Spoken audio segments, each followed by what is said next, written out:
Well, good day, everyone, and welcome to this Renaissance Executive Forum's Expert Insight. My name is John Affleck. I am the COO for North America, and we want to jump right in here today. We've got a great topic. Like it or not, the budgeting season is upon us, and the vestiges of 2021, the impact of inflation and supply chain disruptions will greatly influence strategic decisions in 2022. One of the best ways that you can drive your business forward is to generate more cash. And we are very much benefited today by an expert in that area. Charlie Smith is joining us. He is the CEO for North America of Expense Reduction Analyst.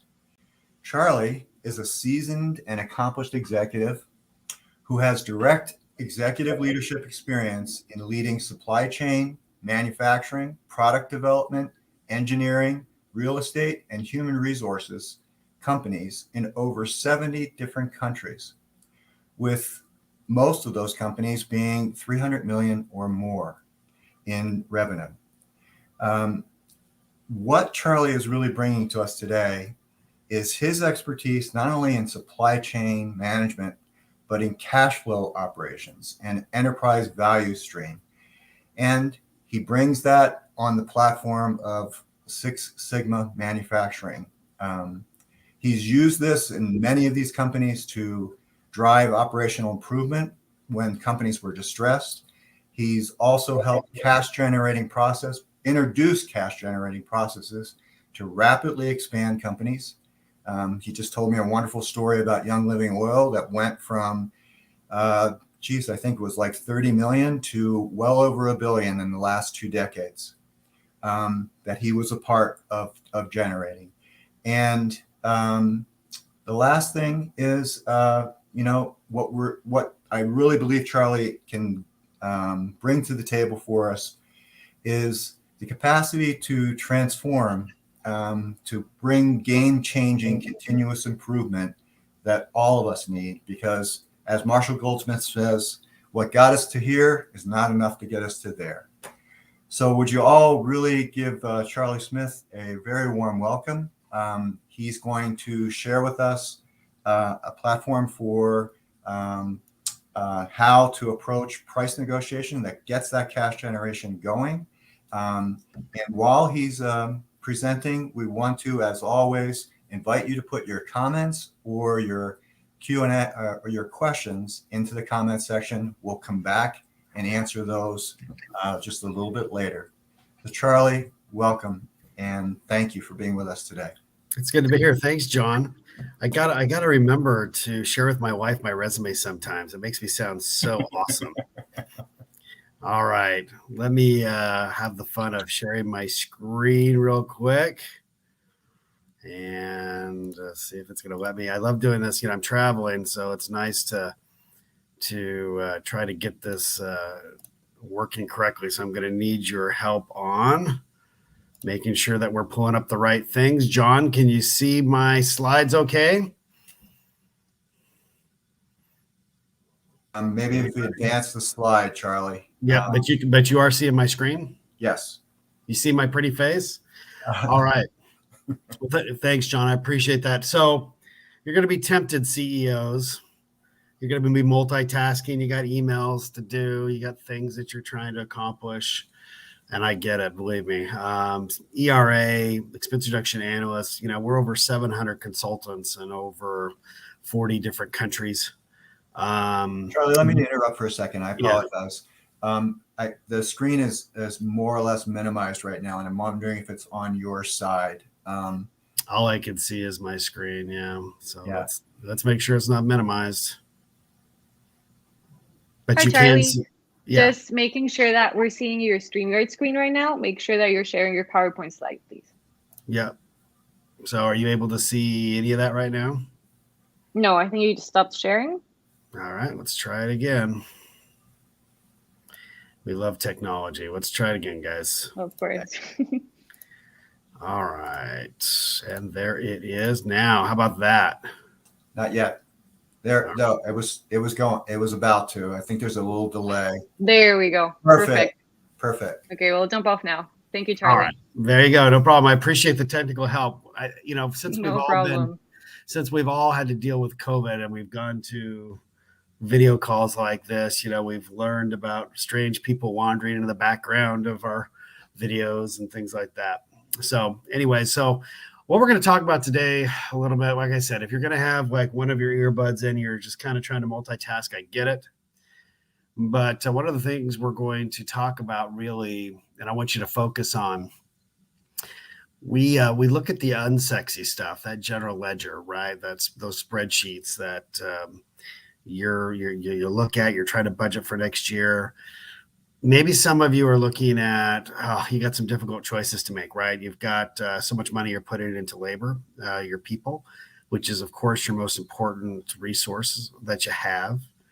And you're wondering how you're going to do this, right? You got to save somewhere with inflation, with the risks that you've got going on. I think this will be pretty obvious to you about some things that this can help you with. If you go through this process, we're going to talk about. But I think a lot of it has to do with grabbing the opportunities that you have available in 2022, right? When we talk about generating cash, there's some things that you can do.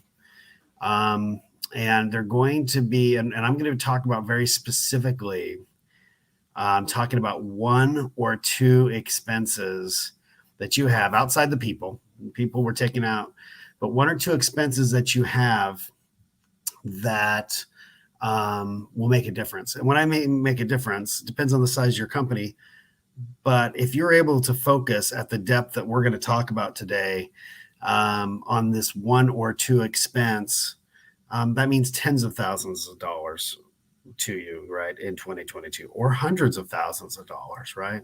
These are things that a consultant can't come in and just wave his or her magic wand and create for you. This is your own institutional knowledge. And when we go into the weeds here a little bit, I don't want you to get overwhelmed, because remember, you're only focusing on 1 or 2 expenses for all of 2022. Just pick one.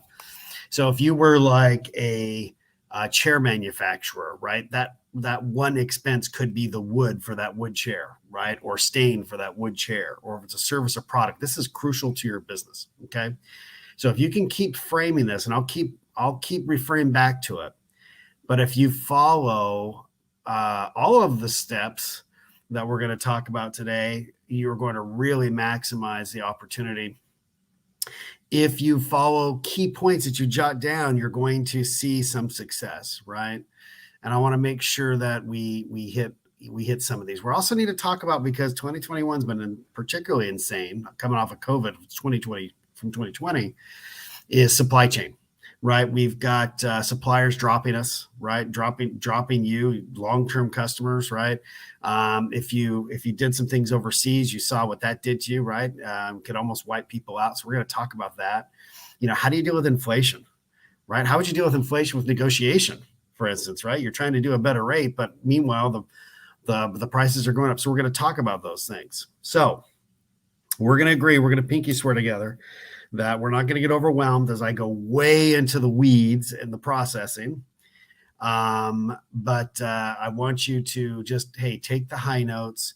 And then as CEOs, I want you to ask yourself the question, do I have the right person or people on my team looking at that 1 or 2 major expense that's going to make a difference for us in 2022? All right. So let's hit it. When I had a client once that we were doing multiple expense projects with, and the CFO really wanted us to look at small parcel, right? UPS, FedEx, DHL. They spent about $7 million a year on that type of freight. But the COO didn't want us to have anything to do with it. And we get it. We're like, hey, man, we do over 40 different categories. That's not something that, we're going to live or die on. But we'd seen so much success. I'd gotten a call from the CEO, somebody like you, that said, hey, Charlie, come on into my office. I want to talk to you real quick. And that's never, none of us want to get called to the CEO's office, even if we're the CEO. And I remember going in there, and at this awkward moment, I had the CFO on one side, the COO on the other, and the CEO in front of me. And I don't know if I was there as a third-party witness or whatever else, but I remember the CEO asking the COO, saying, hey, we've got this big expense here. These guys at ERA have done a good job for us. Now, why don't you want us taking a look at small parcel? Well, Kenny down in shipping? Yeah, we know Kenny. He's the shipping manager. He's awesome. He's a great employee. Yeah, he's fantastic, the COO says. And he says, well, but Kenny says he's going to walk if we even contemplate using another supplier. And the CEO just turns to the COO and says, we love Kenny. He's fantastic. In fact, we're going to give him a wonderful letter of recommendation, for him to find on his new job. It doesn't make any sense for him not to have us take a look at this stuff because he's afraid, of walking, right? And so, needless to say, we had a good chat. It's one of those moments we go in and we had a good sit down with Kenny. Say, hey, Kenny, what are you looking for? We're not here to change some things. And you as CEOs need to take the same sit down approach. Say, hey, this is non-threatening. Let's find out what's best for the company. And I remember sitting with Kenny, and I said, look, what makes your current supplier so great? And he listed a few things. He goes, but the biggest thing, how special we are to this? This company says their account manager comes in every week. He goes, I mean, every Friday. And he just doesn't get donuts for the my staff here, for the whole warehouse. He goes, that's 25 people he's bringing donuts for every Friday, doesn't miss. He says, we all look forward to this. I said, okay, I get that, Kenny. And honestly, I said, anything we look at in the future, we'll make sure donuts are included. But the long story short is, ladies and gentlemen, is that those donuts were costing them about $1.2 million a year because they weren't looking to switch, and the supplier had been with them for 7 years, doing an outstanding job for them. But they didn't adjust. The supplier didn't adjust to the increased value of the business and the volume. And they were using old agreements that had tier structures, and that's great, but they didn't move where they needed to, right? And so at a $1.2 million a year, by not just double checking and benchmarking what prices they're paying, those were expensive donuts. And so I was able to convince them, say, you know what, I bet you I can get, any additional supplier for that kind of money to get you some really good donuts. But that's really kind of what we're getting at, guys, especially CEOs, how are you going to even look at those kind of things? You're like, oh man, how am I supposed to dive into that? And really, you're not really going to be looking at those things, right? Remember, let's go back to the one or two things that will really make a difference in your business. What I want you to do, we're going to have some fun real quick. And this is going to be testing your multitasking skills. Get your cameras out and scan that QR code. We're going to have a little bit of fun. You're going to get 8 questions. And we're going to find out what type of style you have. And more importantly, as a negotiator, how that affects, how you negotiate and what opportunities there are. And we'll do it quick. I mean, it's obviously a very surface driven quiz, but it's one that will kind of point out to, the type of, negotiator you are. But more importantly, I think you'll start thinking about who you have doing some of this stuff for you. That will be important. So I'm going to give you 3 minutes. So go ahead and answer those. If I had Jeopardy music, I'd play that, but we don't. So we'll have a nice awkward 3-minute silence. But let's go. Let's dig in.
Okay, got a minute and a half left.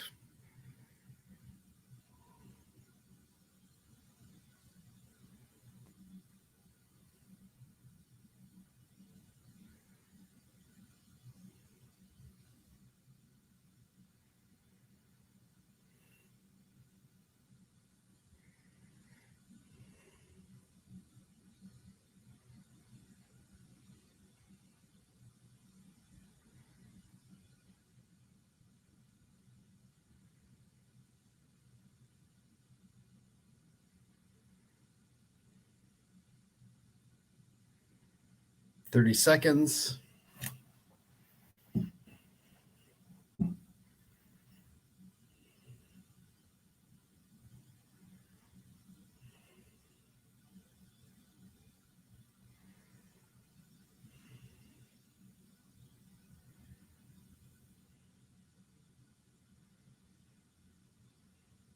Ten seconds.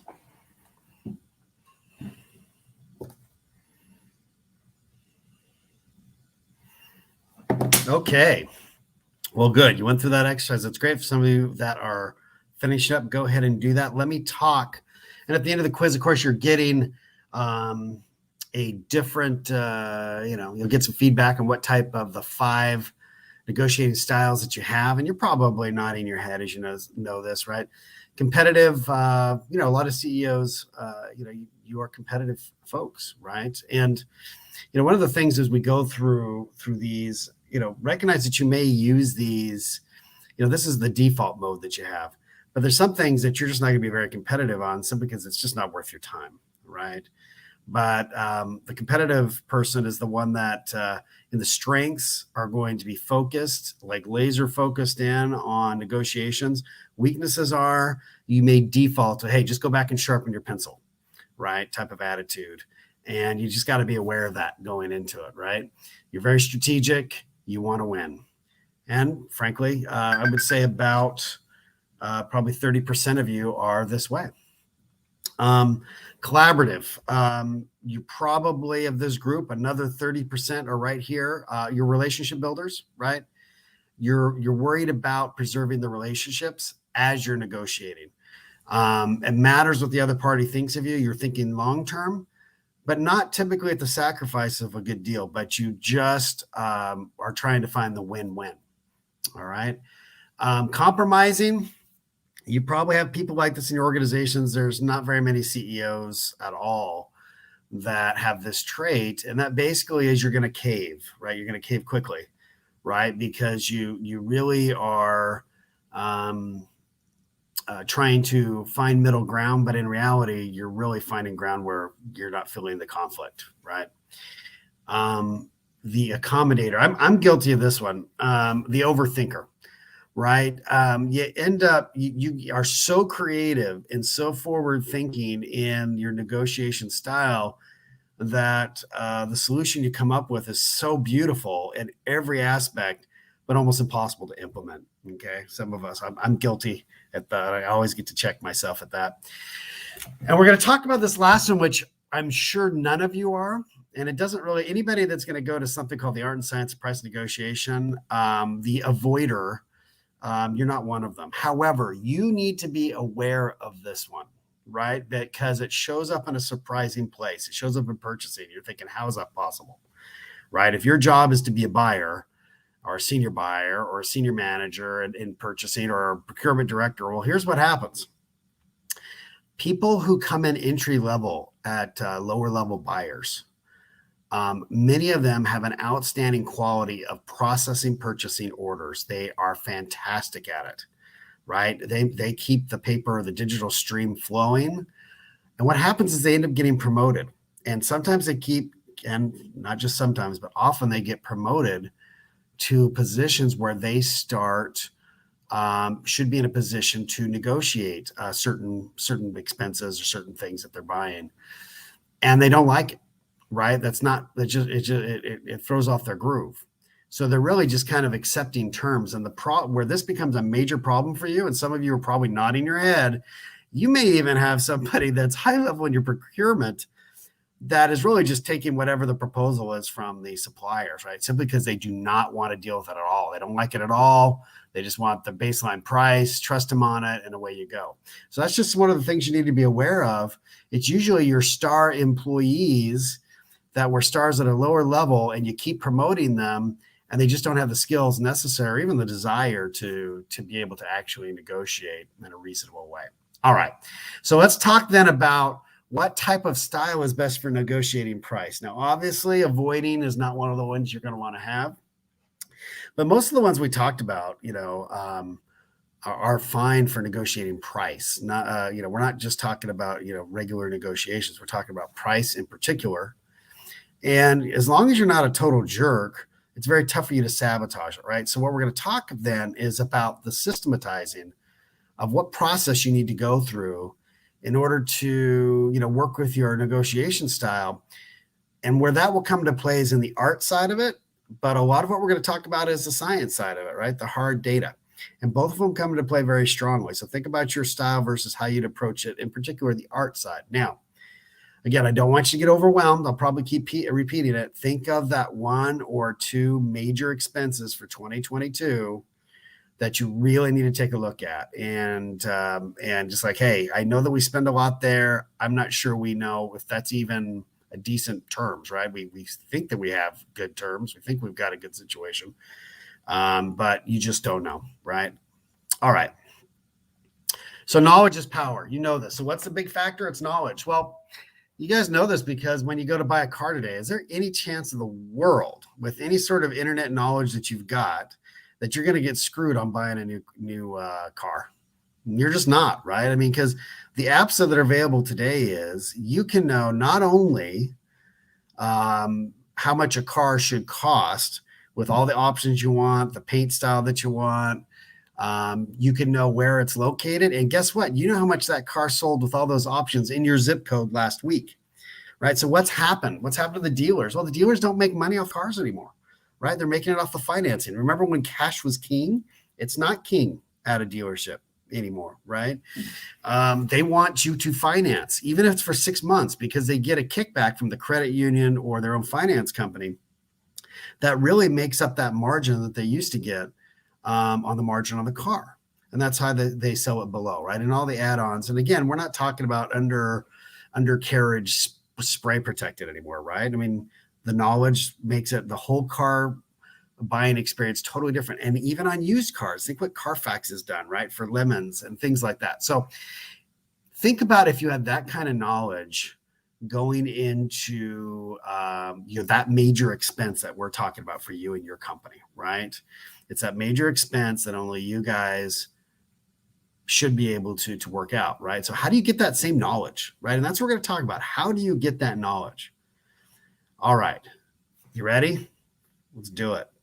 First, you need to know yourself. What we mean by that is simply, hey, look at that expense we've been talking about and take a look at the spreadsheet, right? Get that general ledger out and how much you spend on that expense annually. And check for seasonality, right? And the way you're going to see that is look how it's broken out month to month. You know, if you know the suppliers involved, you can easily see that in accounts payable, but you may not even know that completely, right? But you want to look at seasonality because then you know when you're buying it, how you're buying it, and you may have something that you buy seasonally, but that you sell on a regular basis. So it's something to consider. Make sure you know. And again, as CEOs, you may not go through this exercise yourself, but you want to make sure your people that are, or your key member of your executive team, as they're looking at this particular process for that one expense for 2022, that they're looking at these things. All right. How many suppliers are you working with for that expense? Right. Again, take a look at your accounts payable. That will get you in the right direction.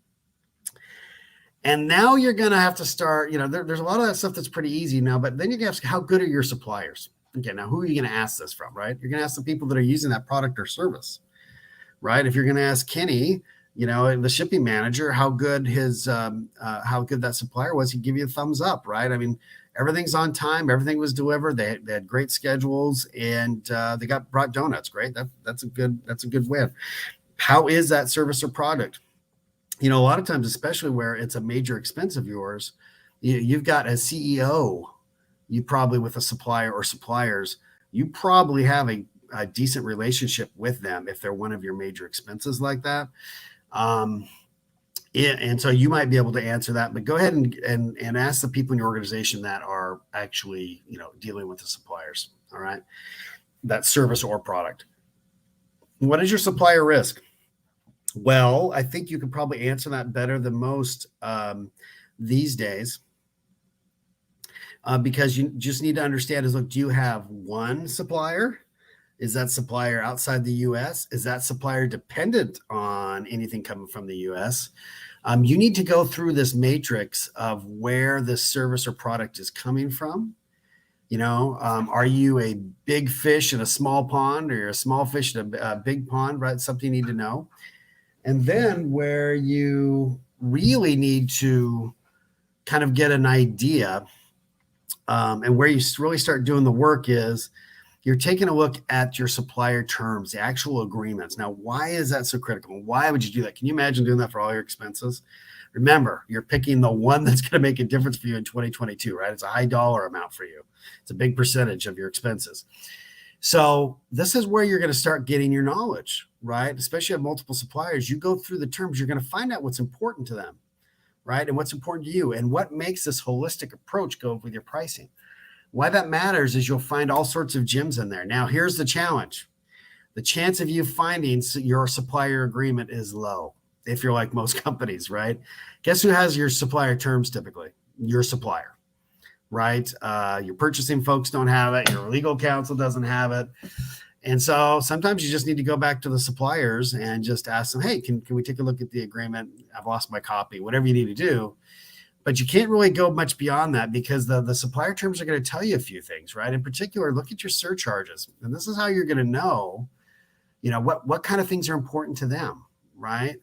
If getting a delivery, if they're guaranteeing you a certain time frame delivery or a certain quality based on, how much time you're giving them in advance, great. If you're looking at something like, let's say you have a massive freight bill, right? You may find that on your terms you're getting hit with surcharges for incorrect addresses. There's all sorts of things, but you're going to find those as you go into the terms. And this is that first bit of slogging, right? That you're going to go through what you're trying to do is understand yourself, the purchase of the expense, and your relationship to the suppliers. That's all you're doing right here, right? Of your existing suppliers.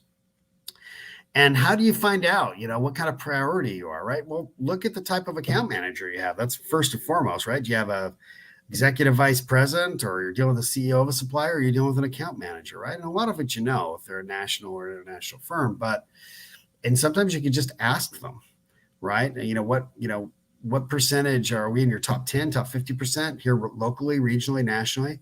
Where do we fit in? It's important for you to know, because you don't want to find out if you're the small fish in the big pond by all of a sudden when supply chain becomes an issue, that your suppliers are actually dropping you, right? They're actually saying, hey, we just can't supply you anymore at that price or these terms, and they just walk away from you. It has been horrific in my 30 years of looking at these things. I've never seen this sort of abandonment. And suppliers know this is a bad deal, right? But they're also stuck not knowing, what to do next, right? They are looking at spreadsheets and trying to figure out how to stay viable themselves, right? All right. So we'll get into a little bit more about that later. Now let's talk about, what, on this one expense, you now have a very good idea of who you're dealing with, the suppliers, what kind of terms you've got, what they've offered to you, what you've been, what kind of quality that is. But now you need to know, all right, well, that's who I've got now.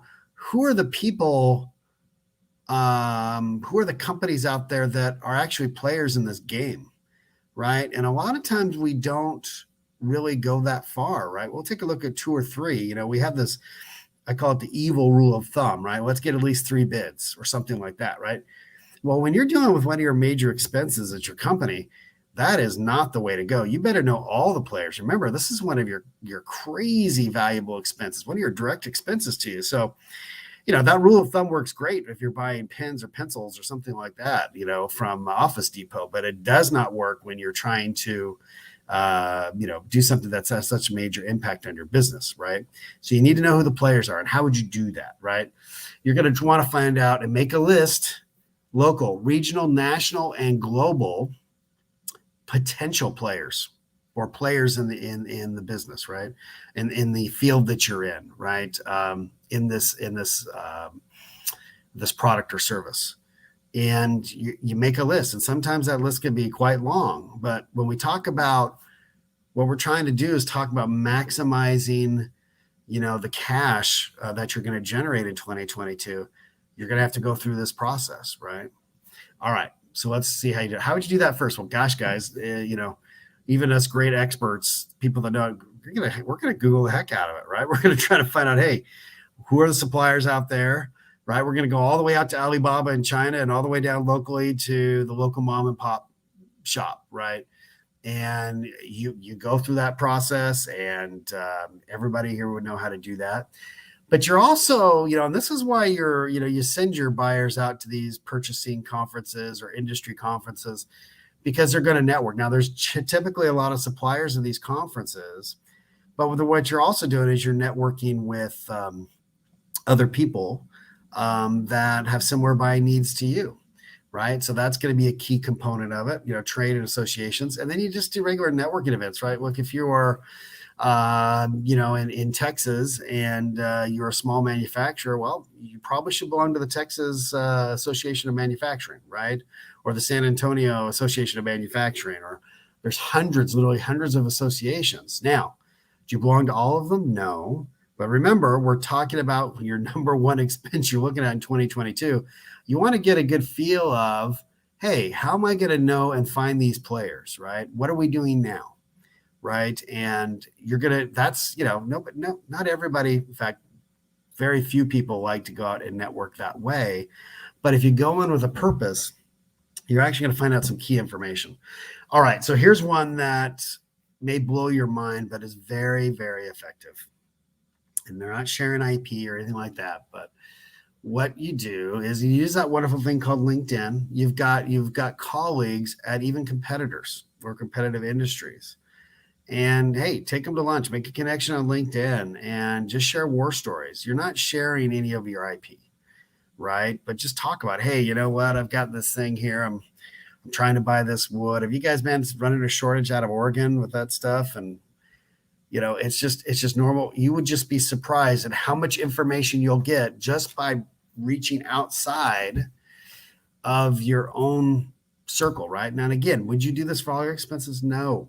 You're just going to work on the one, right? This is the one that's going to make you tens of thousands of dollars in cash or hundreds of thousands of dollars in cash in 2022. So is it worth your time or one of your key lieutenants to do? Absolutely. All right. So now we've talked about how you're going to find these guys. Let's talk about what you're trying to go for, right? A lot of times you're like, hey, I just want some more margin on this expense, right? Any break I get, I'm going to see at the bottom line, right? I'm trying to generate cash, and not all companies.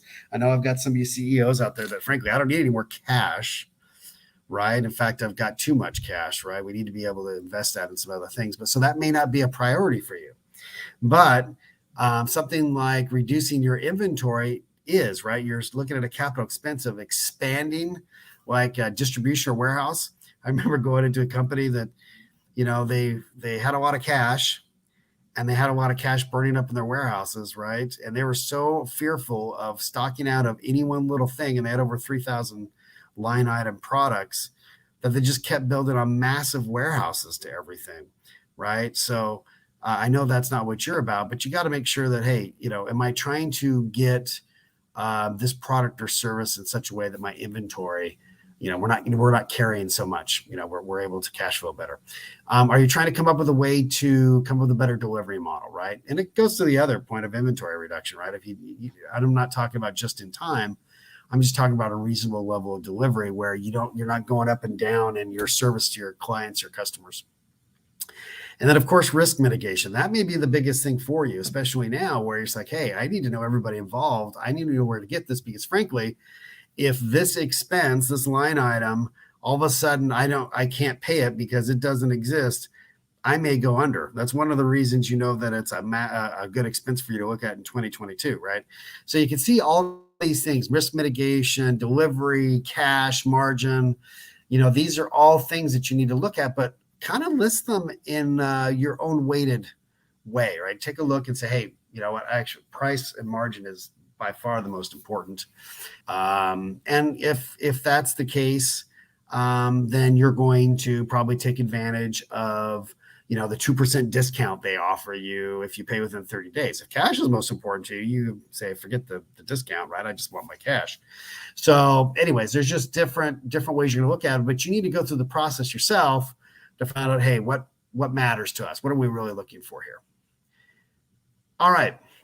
So we've gone through all this work already, and we haven't done anything, right? We haven't done anything to the bottom line. We've done a lot, but we haven't gotten to the point where, hey, how do we get the best terms, best pricing? How do we mitigate our risk? How do we handle inflation? How do we do those things, right? And this is where the art and the science of the negotiation actually comes in, because you've just armed yourself with a lot of knowledge. What you don't know yet is really, any benchmarks and, how much should you be paying? Well, you're about ready to find that out, right? So what you want to do is you're going to go out to bid, right? You're going to put together a packet. And it's this expense, right? You're going to put together a packet, and it could be digital, of course. It's not necessarily a manila folder, but this is where you're going to spend a lot of time. And you almost need to think of this exercise like it was a public relations exercise, right? And it's not just simply send over a spreadsheet, tell them to sharpen their pencils and give you some numbers. And we're going to hit that right now, okay? The things I'm going to talk to you about are the things you're going to do to avoid Bob, okay? Bob is a guy. It's a guy that hasn't bathed in years, probably. He's in the basement of your supplier's headquarters. There's no windows in Bob's office. It's probably it's like dirty white walls, right? But he's got some really state-of-the-art computer equipment, and he's got spreadsheets, right? And Bob's job is to look at the mathematical models that gives you your pricing in terms. He doesn't care who you are. You're a number to him, right? And most companies, any suppliers of any size, have Bobs, right? People that are really, it's a formulaic approach to giving you your pricing. Bob puts in fudge factors like, oh, you say your volumes will be X. He knocks it down by 20% because he figures you're lying, right, to get a better price. And there's all sorts of things and fluff built in. People have different levels of Bobs, but there's always a Bob. And what you're going to try to do is overcome Bob, overwhelm Bob, go around Bob, so that while you still will do an appeal to Bob's science side, you're also going to apply, take advantage of the art side and really sell your case. So first thing you want to do is you're going to share your history. You're going to talk about your business, how you've done, right? How'd you do in 2020 when COVID hit? What's 2021 look like, right? How'd you guys start this business to begin with, right? It's important. You're creating your story. Who's this important for? It's not Bob. Bob doesn't care, but your account manager cares, and she's going to get it up to her CEO, and your CEO cares. She cares because that supplier CEO is like, hey, could be a great partner. I didn't realize this company was doing that, right? Or the executive VP of sales for your supplier, because the CEO and that executive VP can overcome Bob, right? And say, hey, Bob, you need to treat them as X, Y, or Z. So you're going to share your history. Again, we're talking one page, right? Share your current state. Here's where we're at now. Here's what we're hoping to achieve, right? This is why we're going to you on this particular product or service. And then please share your growth plans. Here's where we're going. Here's why we think we need to look at this now. We're trying to mitigate risk. We're trying to grow dramatically. We're trying to do some things, meet the needs of our customers. We want you to be a part of it. You're now creating, this is a side that is so overlooked all the time. I would say maybe 10% of companies that on any expense are going to the suppliers. They go out, to bid or request for proposal. They're not doing this stuff, right? But it's crucial to driving the conversations that you're going to have later on. All right. Share your data. What I mean by that is get the old spreadsheet out. Don't show pricing. Talk about it a little bit. Just show the last 12 months, how often you bought that service or product, the date that it was purchased, date you used it, whatever it was, the quantities, all that stuff. Get it in a spreadsheet and get it to them. Make sure your pricing or costing isn't on there. And then I want you to do something that's so critical and so overlooked. And this is where you guys that tell them to go sharpen the pencil can give a rip about. But it's so important. There's a good chance you're using suppliers that you love, right? They always deliver. And one of the challenges that you have, and this is before you go out to bid, right, is that your incumbents may not be your best pricing. In fact, very likely they won't be if you go out to other people, right? And it's not a question of whether or not they're, someone else is hungrier. It's about face saving, all right? With your incumbents, right? If they come off too far their existing pricing, they don't want you to think you've been screwing them for years, right? And they haven't. But, I don't think any of your incumbents will be intentionally going, oh, we're going to get them as much as we can. But they will feel that way. So they can't come back to you with pricing they prefer to come to you with because it's going to lose face and potentially hurt the relationship you have with them. So you've got to do something very critically important. As you as CEOs, boy, this is critical for you. Even if you stepped in right here and you called the incumbents in one at a time, right, and said, hey, you guys are fantastic. We love what you do for us. You guys have done this, this, and this. You helped us this issue in 2020, 2021. You guys are great. But hey, as good business people, we look at our expenses as such a critical expense to us. We're going to look at it again. It's been the 3-year mark. We're going to do this. But here's what we want you to understand, right? We don't think, you guys have been great for us, but we're not sure we've done everything we can with you. And we don't think we've given you the information you need to have, right? So we're going to provide you with this stuff. Here's some new things. And we'd like you to take a look again at where we're at and how we fit. Maybe there's some national or regional programs we could take advantage of. But here's the data in a new way, right? So what are you doing here? What you're doing is you're giving them the story that they can go back and tell, right? And they're going to tell you that same story back. Hey, you know what? Thanks for sharing with us that new information. With that, we're able to go work with this other group over here, and we're able to give you Walmart pricing and terms, right? Give them the story that they need to tell back to you. And you could have your incumbents be just as aggressive as everybody else in this, okay? If you don't, you're increasing the likelihood that you may have to go to someone else simply because the margins are too great, right? Don't do that. If you love your incumbents, give them the story, okay? That's crucial, right? We like our incumbents, especially if they deliver well for us, right? So give them that story to give back to you so that they don't, it's not a face-saving exercise. It's actually a win. Wow, guess what we found? Thank you for giving us that information. Okay. So now you're going to say, hey guys, here's what we're looking for. We'd like you to give us the pricing, right? Say, we're going to buy this much. Please, fill out this spreadsheet. It could be multiple items. Hey, give us the price for each one. Now here's where you're going to request different terms, right? So you've kind of figured out, hey, what's their quality constraint? What's their delivery constraint? What's their, what's their discounting over time on cash, surcharges? Here's where you're going to set yourself apart, right? What you're going to do is they're going to see that you've got asks on different terms and services with the agreement. You're not just asking them to sharpen their pencil to give you a better price per quantity, right? Now they know that you're somebody that understands the buttons and levers that they can use. So they're not scared of losing your business by not just coming with a cutthroat price and leaving a bunch of stuff hanging in surcharges in your agreements, right? So it's now a holistic process. You've opened the negotiation to a much better situation, right? And so once you start asking for different qualitative things from the things that you've learned from terms and speaking their language, they know you're a real player, and they know that they can work differently with you. Right? They know that you're sophisticated. All right. Let me talk about quality real quick, because I know a lot of people are worried about, if I leave my incumbent, I'm going to lose quality or something like that. No, if you have bad quality, it's generally because of the quality or service of product. It's because it's your fault, really, right? It doesn't show up. I guess if you look at your supplier agreement, it just doesn't show up anywhere there, right? You're not identifying the specifications of whatever that quality. And again, it could be a service delivery thing.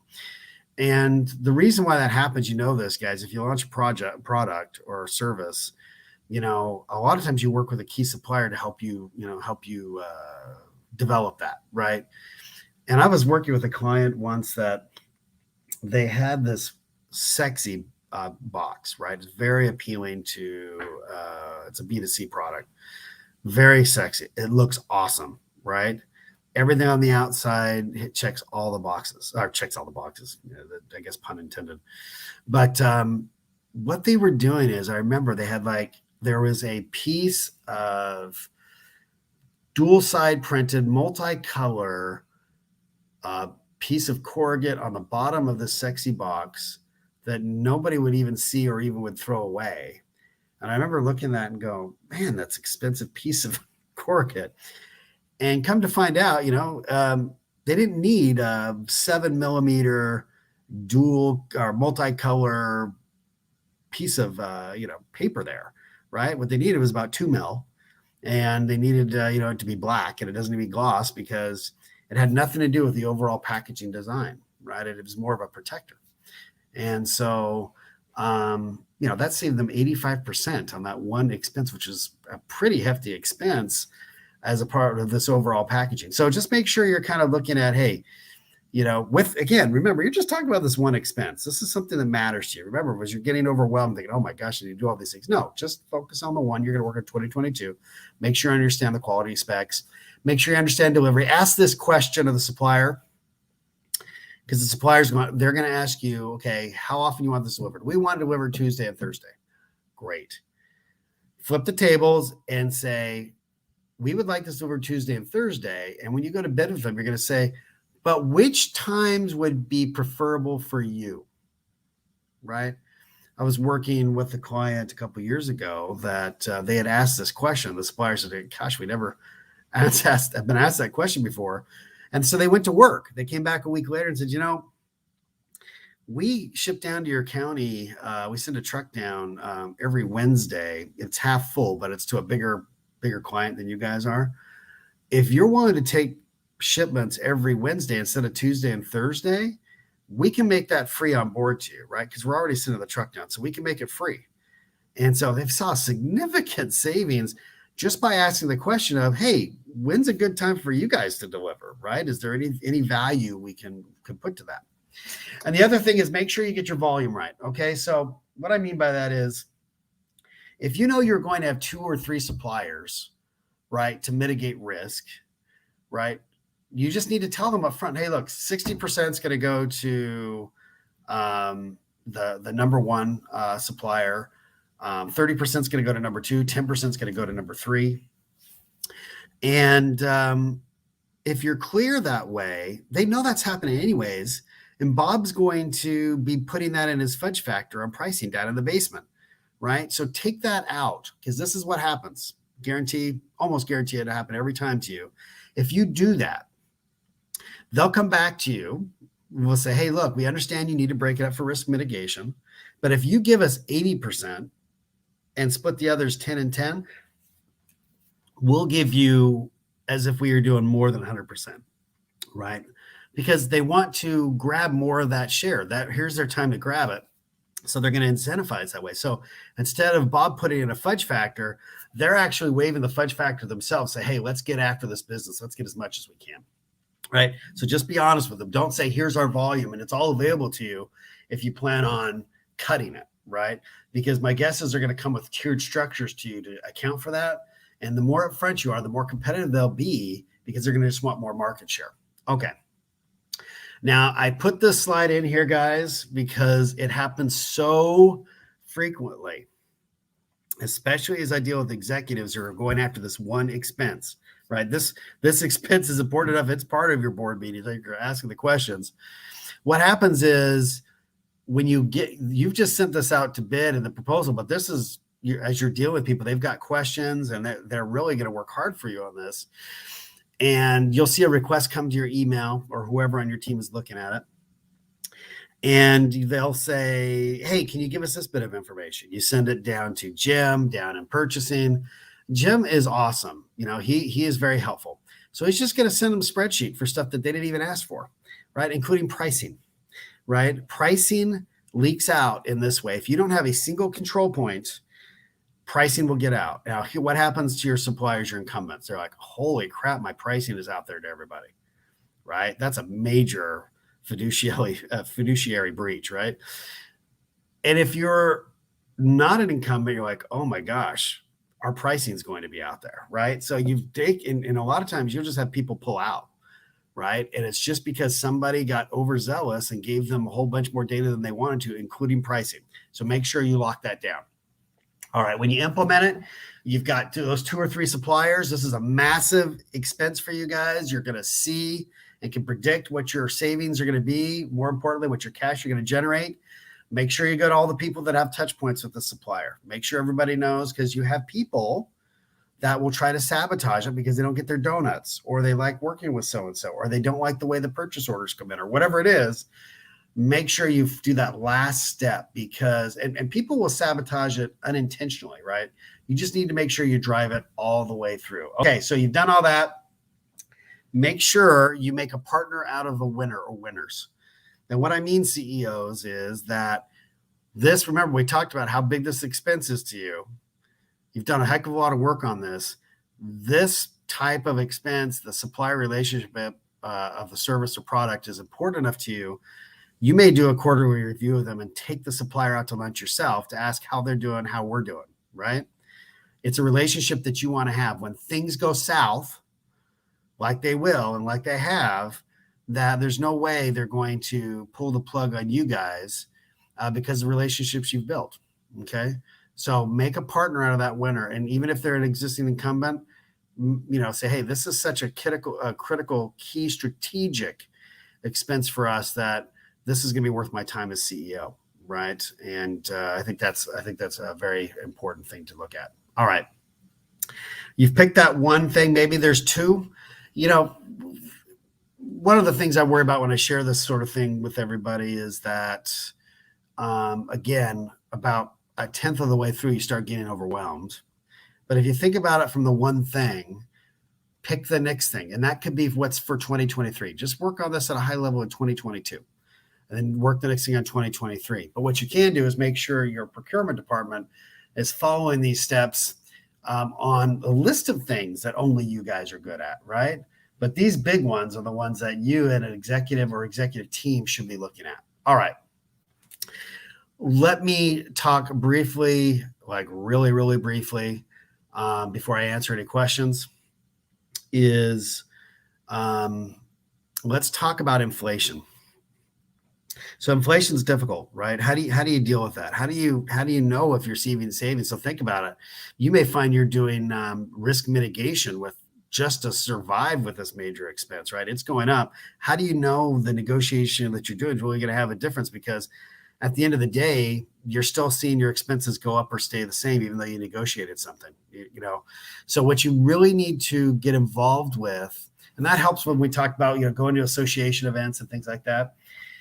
You need to identify, I can almost guarantee you in your particular product or service that is this high on your list, is that there are third-party indexes, right? If you think about it from in terms of an inflation standpoint, right? You've got an inflationary index right now, right?